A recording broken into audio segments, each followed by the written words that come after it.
Entremos de inmediato en el tema y por eso les presento también a nuestro invitado, alguien a quien queríamos tener en estudio hace ya algunas semanas, Hermógenes Pérez de Arce. ¿Cómo está, Hermógenes? Buenas noches, muy bien, gracias, Soledad. Un gusto tenerlo acá. A ver si podemos iniciar una conversación para pasar por varios temas, así es que vamos de inmediato con esto. Lo más atingente, lo más contingente, sin ninguna duda, es lo que estábamos viendo en la nota. Pero antes de todos los títulos que usted tiene, porque yo dije solo Hermógenes Pérez de Arce, ¿cuál le acomoda más hoy día? ¿De periodista, de economista, de profesor universitario, de bloguero? Bueno, hoy día soy más que todo bloguero, pero mi profesión es abogado, la primera que tuve, digamos. Y está permanentemente escribiendo en su blog. Allí podemos recoger sus opiniones. Casi diariamente. ¿Escribió sobre este hecho en particular? ¿El homenaje a Augusto He escrito, Pinochet? sí, en días anteriores, pero hoy día no me he referido a esto. ¿Cuál es su opinión en particular sobre esto, Hermógenes? Bueno, yo creo que esto se dirige a que permanezca lo que yo he llamado un lavado de cerebros en Chile, con una versión distorsionada de la historia. Porque este documental, que no es propiamente un homenaje, es nada más que la exhibición de un documental, incluye documentos de muy poderosa posibilidad de convicción en la opinión pública. Por ejemplo, aparece un discurso de don Patricio Aylwin en octubre de 1973, diciendo que el gobierno de Salvador Allende, apoyado por poderosas milicias armadas, se proponía instalar en Chile una dictadura comunista. Declaraciones que reiteró en una reciente entrevista que también valieron algunas críticas por parte de la Concertación, específicamente del Partido Socialista. Las reiteró muy matizadas y muy suavizadas, porque él en una oportunidad había dicho que no había declarado lo anterior. Y entonces alguien subió a YouTube las dos versiones, la del 73 y cuando él declaraba que no lo había dicho, 20 años después. ¿Qué más hay en este documental? ¿Usted lo vio completo, Hermógenes? No. Yo he visto partes y sé que esta declaración de don Patricio, que es muy importante, aparece ahí. Lo mismo que declaraciones de don Eduardo Frei Montalva diciendo que los militares salvaron a Chile y expresándole su apoyo a la acción de los uniformados. ¿Qué otros documentos audiovisuales sorprendentes podemos encontrar en este documental que se va a exhibir? Es que yo no lo he visto, no podría opinar. No en su totalidad, digamos, sí, pero conoce parte del contenido. Sí. Luego, ¿el homenaje le parece correcto, le parece oportuno? Bueno, el homenaje, a mi juicio, si fuera tal, sería muy merecido. Pero aquí lo que se quiere evitar no es el homenaje, es la exhibición del documental. Porque es una verdad histórica que es muy fuerte y que ha sido ocultada a los chilenos. Porque eso explica por qué intervinieron las Fuerzas Armadas. Hace referencia al hecho de que fueron llamadas por la mayoría democrática del país a intervenir. Y hace referencia, desde luego, a las poderosas milicias armadas que existían y que no había manera de enfrentarlas que no hubiera sido por las armas. ¿Y quién quiere impedir la exhibición de este documental? Los protagonistas de la organización de milicias armadas para tomarse el poder en 1973, que han pretendido que se olvide eso, y yo creo que lamentablemente para el país se ha olvidado. ¿Tenemos nombres de representantes de esas milicias? Bueno, tenemos en el Parlamento a un encargado militar del Partido Comunista, por ejemplo. Es un hecho posterior, porque él fue encargado militar en los años 80. ¿A quién se refiere, Hermógenes? A Guillermo Teller.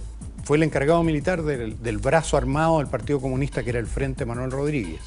Personas que tuvieron protagonismo en la internación ilegal de armas para establecer un terrorismo muy poderoso en Chile, con posterioridad al gobierno militar, porque esa era la meta de ellos. Sin embargo, lo que estamos viendo públicamente es la oposición de organismos de derechos humanos, quienes dicen que realizar un homenaje a un dictador es un acto de extrema violencia que vulnera la historia reciente de nuestro país. Veíamos allí también en la nota a Mireya García, quien decía que los violadores a los derechos humanos no tienen los mismos derechos entre la ciudadanía como los tienen aquellos que no violan los derechos humanos. Bueno, es que la fórmula que se empleó en Chile para ocultar la realidad histórica fue presentar a los que iban a tomar el poder por las armas como víctimas y a los que se lo impidieron como victimarios. Ese ha sido el gran trastrueque que ha tenido lugar en Chile. Entonces, ellos ahora dicen, los que violaron los derechos humanos fueron los militares, cuando lo que hicieron los militares fue impedirles a ellos establecer un régimen que habría violado de todas maneras, como ha sucedido en Cuba y otros países en que ellos se han establecido, los derechos humanos. Pero Hermógenes, ¿cómo puede mantenerse por casi 40 años un argumento trastocado?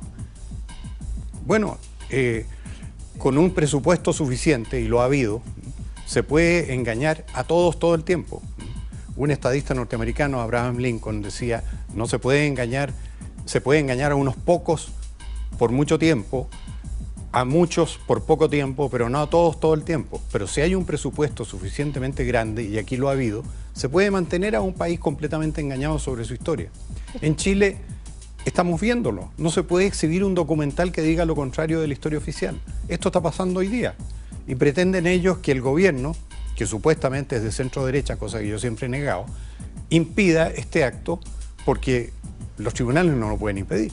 A su juicio, Hermógenes, ¿no hubo violaciones a los derechos humanos en Chile?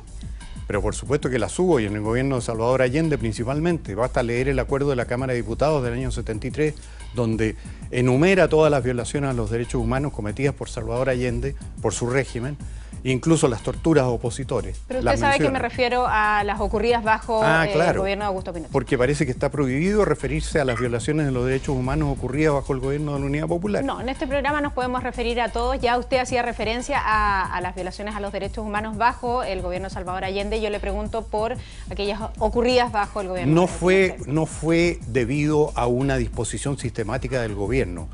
Evidentemente, cuando había 20.000 hombres en armas, no nos olvidemos que entre el 11 de septiembre del 73 y el 31 de diciembre murieron 82 uniformados en Chile. La gente olvida ese dato. Eso revela que había un ejército ilegal activo y en ese enfrentamiento podían suceder muchas cosas, y de hecho sucedieron muchas cosas al margen de la legalidad, y hubo instituciones que no funcionaron, eso es verdad.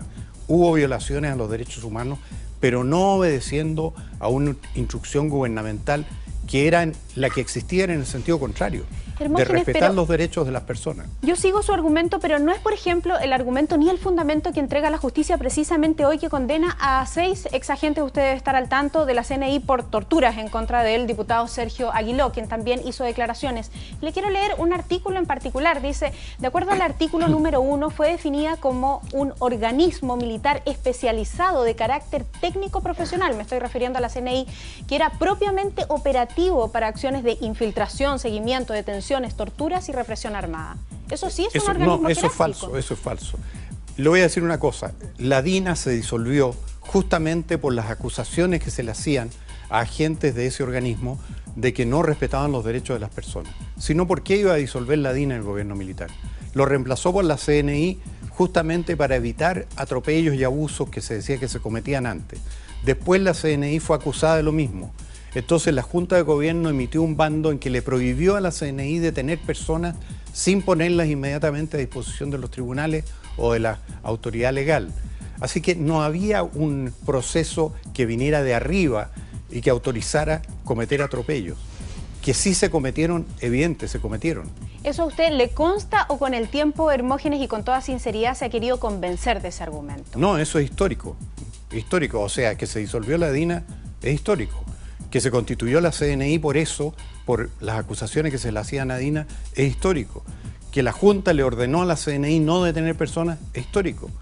Se puede comprobar, si en Chile hubiera una historia efectivamente imparcial y objetiva, cualquiera podría saberlo. ¿Por qué la justicia llega a una conclusión tan distinta a la suya? Tenemos una justicia predominantemente de izquierda.